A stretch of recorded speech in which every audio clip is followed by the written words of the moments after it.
नमस्कार, आप देख रहे हैं लोकमंच और मैं हूं आपके साथ वैष्णवी शर्मा। शिक्षक निर्वाचन का मतदान कल 1 दिसंबर को होना है। उसकी तैयारियों को लेकर पोलिंग पार्टी रवाना हो रही है। आजमगढ़ में 23 मतदेय स्थल पर मतगणना अधिकारी और पुलिस पार्टी की टीमें आज रवाना की जा रही है, जिसमें 8 सीओ, 23 एसएचओ, 54 दरोगा, 23 दीवान, 216 सिपाही, 46 महिला सिपाही और 46 होमगार्ड लगाए गए हैं। वहीं जिलाधिकारी राजेश कुमार ने तहसील में सभी सेक्टर मजिस्ट्रेट और अधिकारियों के साथ मीटिंग कर निरीक्षण किया। सभी व्यवस्थाओं पर, विशेष तौर पर मतपेटी को लेकर सभी कर्मचारियों को दिशा निर्देश भी दिए गए। आज पार्टीज रवाना हो रही हैं कल के मतदान के लिए। सभी ने सामग्री ले ली है। उनकी ब्रीफिंग भी हो गई है। 2 बार सबका प्रशिक्षण हो चुका है। फाइनली अभी सेक्टर मजिस्ट्रेट जो हर पोलिंग स्टेशन पे लगे हैं उनको भी ब्रीफिंग कर दी गई है। तो सारी व्यवस्था सुनिश्चित है। साथ में सबको गाड़ियों से पहुंचाया जा रहा है। पुलिस फोर्स भी साथ में जा रही है। मतदान कर्मी आप देखिए, हर पोलिंग पार्टी में 4 मतदान कर्मी रहते हैं। 23 हमारे पोलिंग स्टेशन है, तो इतने तो मतदान कर्मी हो गए। उसके अलावा 3 रिजर्व में पोलिंग पार्टीज और लगाई गई हैं। एक व्यवस्था और की गई है कि कोविड को देखते हुए जो भी वोटर आएगा उनको ग्लव्स उपलब्ध कराए जाएंगे। सभी को मास्क में आना अनिवार्य होगा। 8 से 5 मतदान का समय है। सभी से अनुरोध है कि समय से आके जो मतदाता इस चुनाव में प्रतिभाग कर रहे हैं सभी समय से आएं और अपने मतदान का प्रयोग करें। बिजनौर में चोर ने एक मोबाइल की बड़ी दुकान में चोरी की घटना को अंजाम दिया। पूरा मामला बिजनौर शहर कोतवाली क्षेत्र के सामने का है, जिसके बाद शहर में हड़कंप मच गया। आपको बता दें कि देर रात अज्ञात चोरों ने दुकान से 50 लाख रुपए के मोबाइल चोरी कर फरार हो गए। खास बात यह है कि चोरी की घटना थाना कोतवाली शहर के सामने हुई है। वहीं मौके पर पहुंची पुलिस मामले की जांच में जुट गई है। बताया जा रहा है कि दुकान स्वामी चंदन का कहना है कि रात में चोर उसकी दुकान में रखे 50 लाख रुपए कीमत के मोबाइल चोरी कर मौके से फरार हो गए। रात जब हम सुबह आए तो ये शटर उठा हुआ था। मेरी दुकान के लगभग सारे मोबाइल चोरी हो गए, जो लगभग 50 लाख की कीमत थी। जो थोड़ा सा कैश था वो भी ले गए। मेरी दुकान का लड़का आ जाता है सौरभ, उसने 9, साढ़े 9 बजे मुझे फ़ोन किया कि भैया आधा शटर उठा हुआ है, जल्दी से आ जाओ। मैं तुरंत आया। उसके बाद देखा अंदर, इधर ये साइड वाला शटर खोल के देखा तो लगभग सारा दुकान का मेरे सामान चोरी हुआ। इस खबर पर तमाम जानकारी साझा करने के लिए बिजनौर से हमारे संवाददाता ताबिश मिर्जा हमारे साथ फोन लाइन पर जुड़ गए हैं। जी ताबिश, बताया जा रहा है कि चोरों ने 50 लाख रुपए की चोरी की घटना को अंजाम दिया है। क्या कुछ पूरा मामला है? देखिए, मैं आपको बताया चलूँ, ये पूरा मामला कोतवाली शहर का है, जहां रात में चोरों ने एक दुकान को अपना शिकार बनाया, जिसमें 50 लाख के मोबाइल को चोरी किया है। लेकिन अगर हम बात करें पुलिस प्रशासन का साफ तौर पर यही कहना है कि ये मोबाइल जो चोरी हुए हैं ये कम से कम 40 लाख के चोरी हैं। और मौके पे स्वाट टीम और पुलिस इसकी जांच कर रही है। जी ताबिश, पुलिस ने मामले को लेकर क्या कुछ कार्रवाई की है?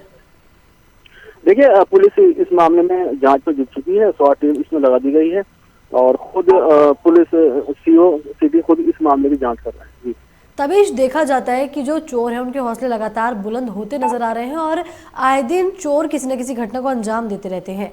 तो प्रशासन को चोरों के खिलाफ क्या कुछ कार्रवाई करनी चाहिए? देखिए, मैं आपको बता चलूं, जब से डॉक्टर धर्मवीर सिंह एसपी कप्तान ने बिजनौर की कमान संभाली है, तो कुछ ना कुछ तो जनपद बिजनौर में चोरी पे या मर्डर पे, हत्या पे अंकुश लगाया गया है। लेकिन ये आधी रात का मामला है। चोरों ने एक दुकान को निशाना बनाकर एक पूरी वारदात को अंजाम दिया है। जी ताबिश, इस खबर पर तमाम जानकारी साझा करने के लिए बहुत बहुत शुक्रिया।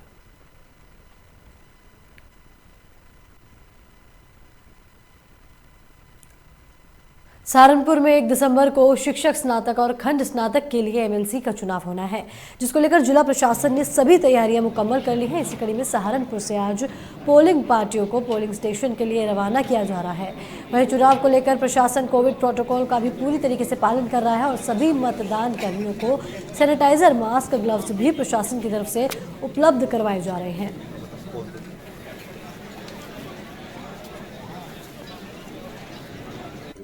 देखिए, जनपद सहारनपुर में कुल 15 पोलिंग सेंटर्स हैं और 92 बूथ हैं। ये पोलिंग सेंटर्स और जो मतदेय स्थल हैं ये शिक्षक निर्वाचक खंड और जो स्नातक निर्वाचक खंड मेरठ के हैं। इसमें आज सभी पोलिंग पार्टियां यहाँ रवाना हम लोग करा रहे हैं। सारी पोलिंग पार्टियां यहाँ पर आ गई हैं। सब ने अपना अपना जो भी मतदान सामग्री है वो ले लिया है। उसकी चेकिंग का काम ये लोग कर रहे हैं। और मुझे उम्मीद है कि अपनी चेकिंग वगैरह करके और सारी पोलिंग पार्टियां यहां से हम लोग 1 बजे तक रवाना करा देंगे। उसके बाद जो भी यहाँ सेक्टर जोनल मजिस्ट्रेट्स हैं वो भी यहाँ पर हैं, वो अपनी पार्टियों को सबको चेक करेंगे और इसके साथ साथ वो लोग अपना जो सेंटर है वहाँ पर जाएंगे और फिर सभी पोलिंग पार्टियाँ सकुशल अपने स्थान पर पहुँच गई हैं इसकी सूचना यहाँ पर कंट्रोल रूम को देंगे और कल मतदान है। मतदान के लिए भी सारी तैयारियाँ पूर्ण हैं, सब सारे सेक्टर जोनल मजिस्ट्रेट्स यहाँ पर उपलब्ध हैं, पुलिस की समुचित व्यवस्था है, कहीं कोई दिक्कत नहीं है और हम लोग शांतिपूर्वक और निष्पक्ष चुनाव कराने के लिए पूरी तरीके से प्रतिबद्ध हैं और हमारी तैयारियां पूरी तरह से पूर्ण हैं। कितने बजे से मतदान शुरू होगा? मतदान सुबह 8 बजे से 5 बजे तक है। 5 बजे तक जो भी मतदाता है वो जो भी आप जो है लाइन में लग जाएगा उसका वोट हम लोग। और इसी बीच गोरखपुर से इस वक्त की बड़ी खबर आ रही है। आपको बता दें कि गोरखपुर में खंड शिक्षक निर्वाचन के मतदान की तैयारियां पूरी तरीके से शुरू हो चुकी है, जिसके बाद बताया जा रहा है कि 16 प्रत्याशी अपना भाग्य आजमा रहे हैं। वहीं आपको बता दें कि 17 जिलों के 198 मतदान केंद्रों पर 40,164 मतदाता वोट डालेंगे। वहीं आपको बता दें कि चुनाव में मतदान 3 दिसंबर को गोरखपुर विधि में मतगणना की जाएगी। इस वक्त की बड़ी और अहम खबर आपको दिखा रहे हैं गोरखपुर से। आपको बता दें कि गोरखपुर में खंड शिक्षक निर्वाचन के मतदान की तैयारियां पूरी हो चुकी है, जिसके बाद बताया जा रहा है कि 17 जिलों के 198 मतदान केंद्रों पर 40,164 मतदाता वोट डालेंगे।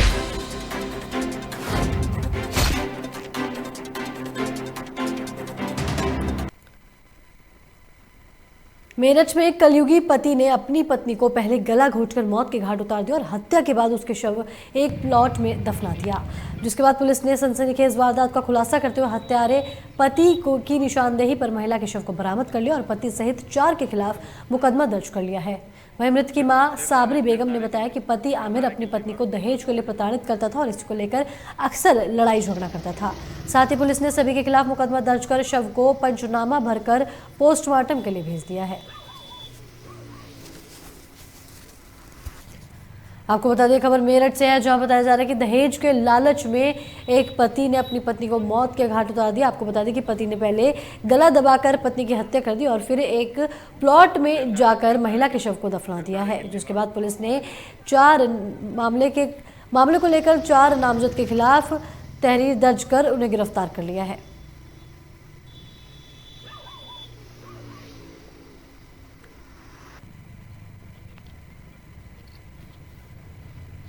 वहीं आपको बता दें कि मृतक की मां साबरी बेगम ने बताया कि पति आमिर अपनी पत्नी को दहेज के लिए प्रताड़ित करता था और इसी को लेकर अक्सर लड़ाई झगड़ा करता था। वहीं दहेज की मांग पूरी न करने के चलते पति ने अपनी पत्नी को मौत के घाट उतार दिया है। मेरी बहन को धोखे से 23 तारीख को इन्होंने बुलाया कि तुझे घर पर रहते रहते बहुत दिन हो गए, तू यहाँ पे आ जा। फिर यहाँ पे आने के बाद उसे एक दिन पहले उससे यूँ कह रहा था कि तुझे अपने रिश्तेदारों के यहाँ लेके जाऊँगा मैं और जैनपुर में लेके जाऊँगा, उसके वहाँ कोई रिश्तेदार नहीं रहते। फिर रात को मेरी बहन ने शायद उसे कुछ पता चल गया था कुछ, तो 3 बजे मेरे पास कॉल करी थी, उसके साथ मारपीट कर रहा था बहुत ज़्यादा। फिर उसके साथ मारपीट कर रहा था उसके हस्बैंड आमिर। उसके फिर जो है फिर मैंने अपनी मम्मी को बताया, मम्मी ने कॉल करी तो फिर मम्मी को भी उन्होंने ये बताया मेरे साथ मारपीट करा। फिर मेरी बड़ी बहन ने भी बात करी उनसे, लेकिन फिर 6 बजे के बाद यूँ गई थी, ठीक है मैं तुम्हें थोड़ी देर में कॉल करती हूँ। उसके बाद से उसका फ़ोन ऑफ था। फिर हमने इनके घर पे गए जहाँ इनकी डेयरी है जैनपुर में, तो इनके बाप ने हमसे यूँ कहा कि मेरी उससे रात से कोई बात ही नहीं हुई, यहाँ से 2 बजे का गया हुआ वो घर पे, मेरी उससे कोई बात ही नहीं हुई। बाप ने ये बोला और छोटे भाई से हमने पूछा कि तुझे पता होगा भाई बता दे, तो उसका भाई कह रहा था कि मेरे पापा की सुबह बात हुई थी मेरे भाई से, तो वो कह रहे थे तूने।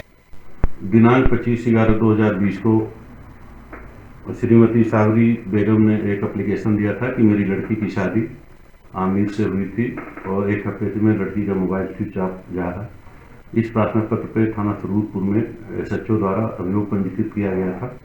उसी क्रम में जांच पड़ताल में ये पता चला कि पति पत्नी के बीच में अच्छे संबंध नहीं थे और पति ने अपनी पत्नी को मारकर उसकी लाश को छुपा दिया था और SHO सरूरपुर और उनकी टीम ने डेड बॉडी को रिकवर किया है, आमिर को गिरफ्तार किया है। और लड़की के साथ घर वाले एक्सेप्ट नहीं करते थे कि मैं यहाँ नहीं रखूंगा।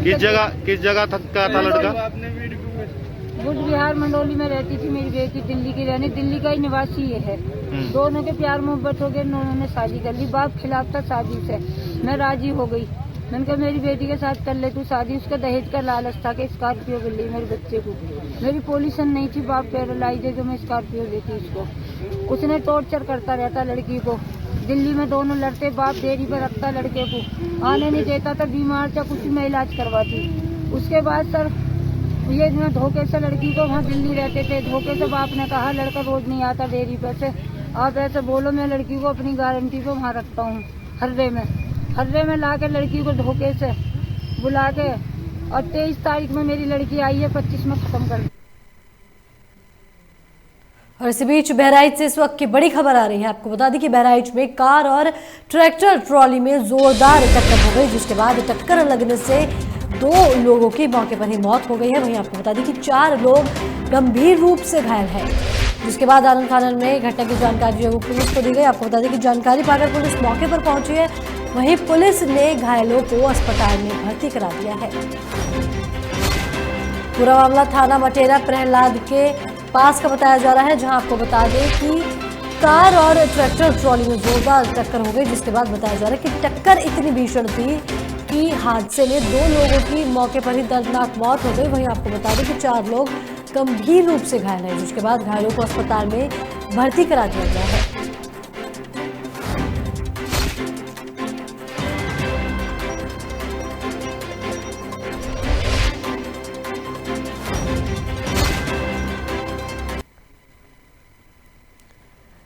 राजधानी में चल रहे विकास कार्यों का निरीक्षण करने रक्षा मंत्री राजनाथ सिंह आज लखनऊ पहुंचे हैं। उनके साथ संबंधित विभागों के अफसर भी मौजूद रहे हैं। सबसे पहले रक्षा मंत्री का काफिला आउटर रिंग रोड पर पहुंचा, जहां उन्होंने विकास कार्यों का निरीक्षण किया। जिसके बाद रक्षा मंत्री किसान पथ के रेल ओवरब्रिज पर रुके, जहां विधायक अवनीश त्रिवेदी ने रक्षा मंत्री राजनाथ सिंह का स्वागत किया। वहीं रेलवे अधिकारी chief project manager SN Sapra ने रक्षा मंत्री राजनाथ सिंह को रेलवे ओवरब्रिज के ऊपर से निकलने वाले ट्राई को लेकर जानकारी दी। इस दौरान रक्षा मंत्री ने 11 किलोमीटर के किसान पथ का निरीक्षण किया।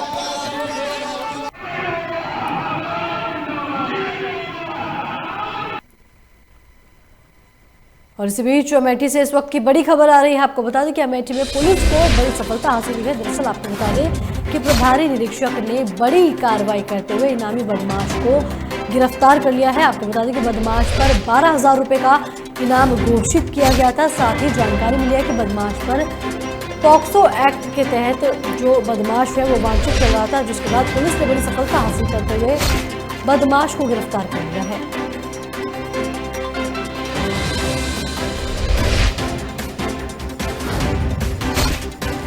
इस खबर पर तमाम जानकारी साझा करने के लिए अमेठी से हमारे संवाददाता मोहम्मद तौफीक हमारे साथ फोन लाइन पर जुड़ गए हैं। जी मोहम्मद तौफीक, बताया जा रहा है कि पुलिस को बड़ी सफलता हासिल हुई है, क्या कुछ पूरा मामला है? जी, ये अमेठी जिला का मामला है और अमेठी कोतवाली का भी मामला है। जी, जनवरी से एक दुराचार का अपराधी जो फरार चल रहा था जी, पास्को एक्ट 20 के ऊपर लागू था, इसको आज गिरफ्तारी हुई है। ये 12,000 का इनामिया था। जी तौफीक, मामले को लेकर पुलिस ने क्या कुछ कार्रवाई की है? 12,000 का इनामिया होने के साथ साथ कुछ अन्य इसके ऊपर अपराध हैं, इसलिए इसको आज जो है गिरफ्तारी करने के बाद इसको जो है कोर्ट में पेश किया गया, जहां से इसको जेल भेज दिया गया है। जी तौफीक, इस खबर पर तमाम जानकारी साझा करने के लिए बहुत बहुत धन्यवाद।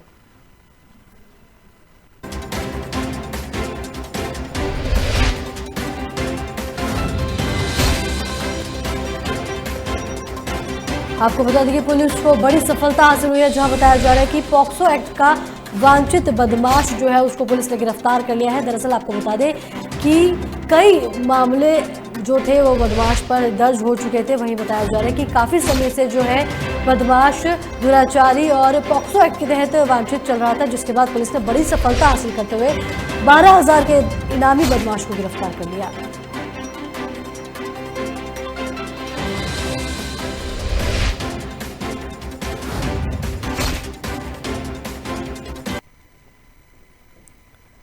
गाजियाबाद के थाना सिहानी गेट नंदग्राम चौकी क्षेत्र में युवक ने फांसी लगाकर आत्महत्या कर ली।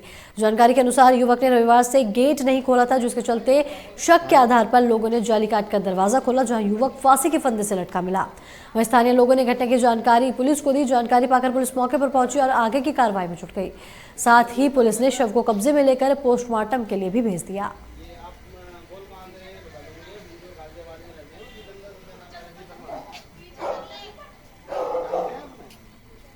आपको बता दें, पूरा मामला बताया जा रहा है जहां गाजियाबाद में एक युवक ने खुद को फांसी लगाकर मौत के घाट उतार लिया है। बताया जा रहा है कि गाजियाबाद के थाना सिहानी गेट नंदग्राम चौकी क्षेत्र में युवक ने फांसी लगाकर आत्महत्या कर ली। वहीं बताया जा रहा है कि गेट ना खोलने पर स्थानीय लोगों ने शक के आधार पर युवक के घर के गेट की जाली काटी, जिसके बाद युवक फांसी के फंदे से लटका मिला। आपको बता दें कि फांसी के फंदे से लटका देख स्थानीय लोगों ने मामले की जानकारी जो है वो पुलिस को दी। जानकारी पाकर पुलिस मौके पर पहुंची, जिसके बाद पुलिस ने मौके पर पहुंचकर मामला दर्ज कर लिया। साथ ही शव को पोस्टमार्टम के लिए भेज दिया और आगे की कार्रवाई में जुट गई।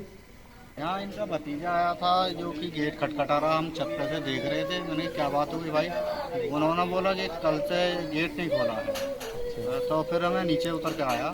उसके बाद लड़के के पापा को बुलवाया है, ये इनके साले साहब हैं जिन्होंने फांसी लगाई है।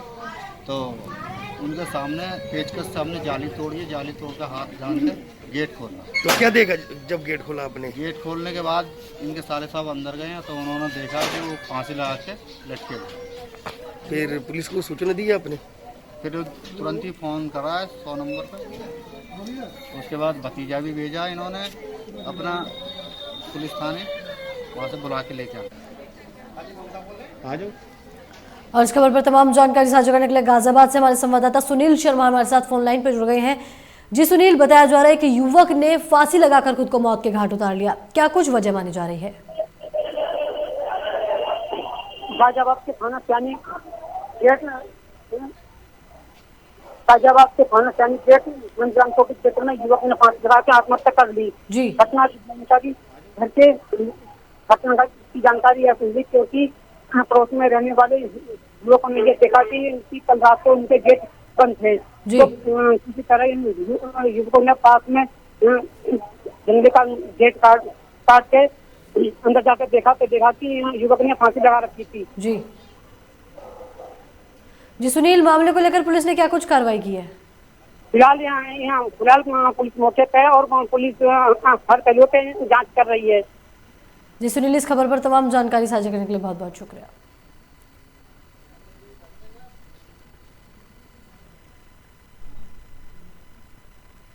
इसके साथ इस बुलेटिन में फिलहाल इतना ही। तमाम खबरों के लिए देखते रहिए लोकमंच। नमस्कार।